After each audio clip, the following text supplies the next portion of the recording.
Are you needy? Has anyone told you you're needy? Do you feel like you're super needy? Neediness is such a slippery, subjective topic because everyone's different. Everyone has such different personalities and needs and dispositions and goals when going into their relationship that it's hard to actually determine if someone is being needy or if you're just being in a relationship that's incompatible with each other's values.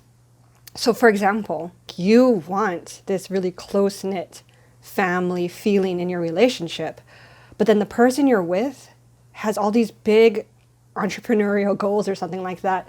And their needs is they need a partner who is also pursuing their own things.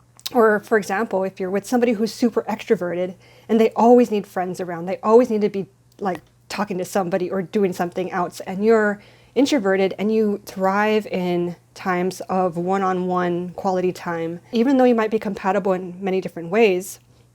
If you're in this dynamic with these two different needs, someone's going to seem like, oh, you're so needy, you need me home all the time and having this quality time with you all the time. And the other person's going to think, oh, you're so needy to have to go and be at work at all times. You always need to be around work.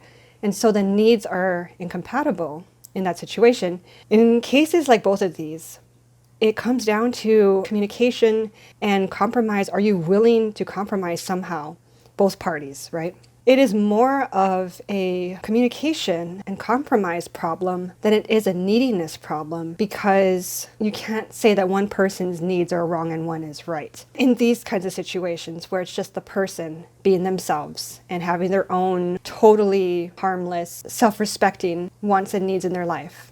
There's so many different relationship dynamics. There's so many different infinite amounts of people combinations that I don't want to just say, okay, this is how you can tell that you're needy and this is how you can tell that you're not. Other than, from my experience, is that neediness comes from a place of relying on my partner and seeing them as the sole solution to one of my problems. So for example, if I went into the relationship feeling low about myself and unconfident, and then when I'm with them, all of a sudden, they lift me up. They say the right things to me. They speak all my love languages or whatever. And suddenly I feel so confident. I feel so good around them. And all of a sudden I'm cured, right? I am cured of my problem of being unconfident. But the moment that they go away, that they're doing something else, and I start to feel a little unconfident, that's when I start to feel that urge of like, oh, something's missing. I need them to come back over here so I don't feel like this anymore. Okay, so notice that I am fully leaning on them as the sole solution to my problem of lack of self-esteem.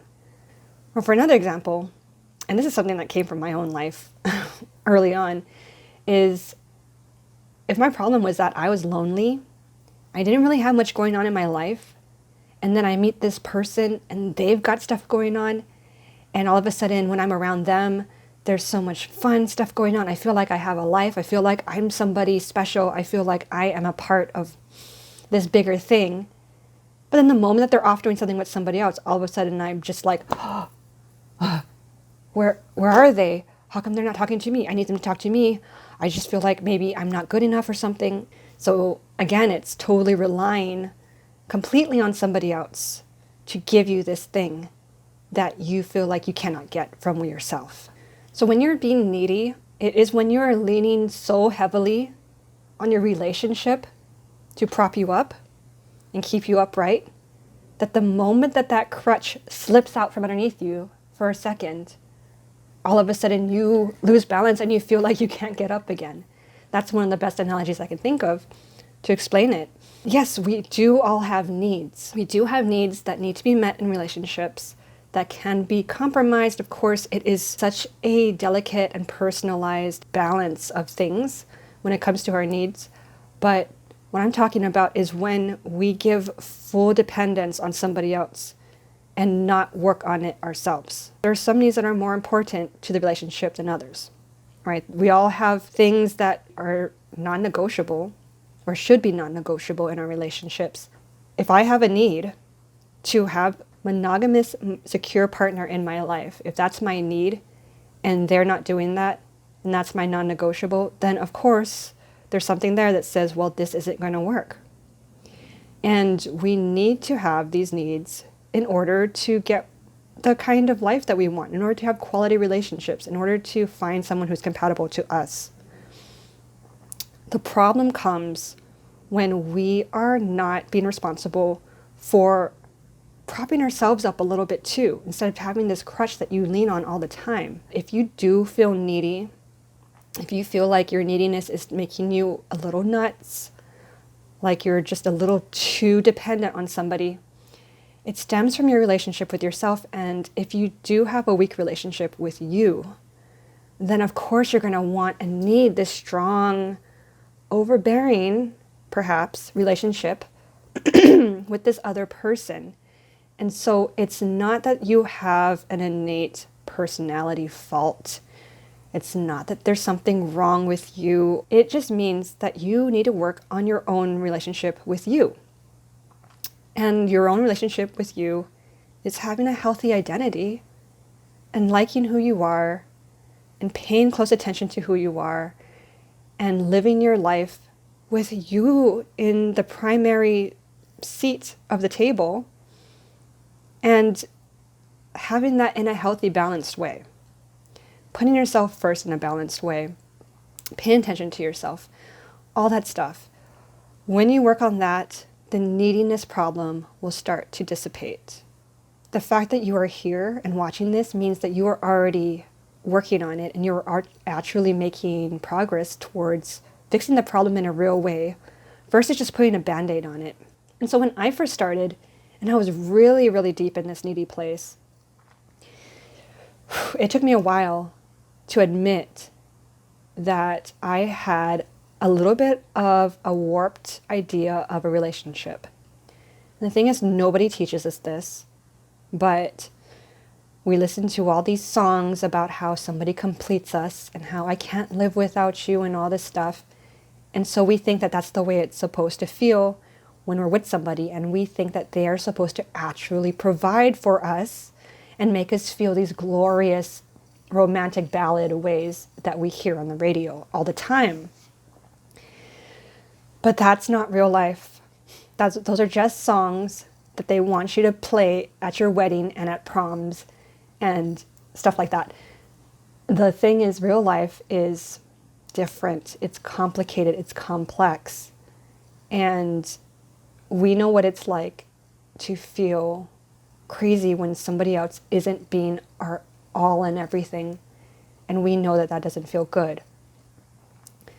So I had to admit that I was the one that was imbalanced. Again, it's very nuanced. Every relationship is different, so I don't want to just be saying certain things about certain situations and saying, well, this is what you need to do. But it is about really just getting clear with the reality of everything. And this is what it is for everything here that I teach, is getting very clear on what's real. I want to help you diagnose yourself and say, well, what do you think? What is the reality of the situation? What is really going on here? And I did go a little deeper than just the surface of needy or not needy, but a lot of it is just going to come down to us and letting go of trying to fit the ideals of whatever it is that we are envisioning for them in the relationship, and to start to build an ideal of what we want and to shift that extreme focus onto ourselves. Like, not let go of having needs, but to actually start to, so if they're the crutch, you start to build yourself a little platform too, so there's something smaller you can lean on when they're not providing. You have to help prop yourself up in just small ways, right? You don't have to be the whole crutch. You just have to start small and start building little props to prop you up. Thank you again for commenting and giving me your input and telling me about how it's helped or what it's made you think of. And again, it helps me to know how to help you better and what to share more.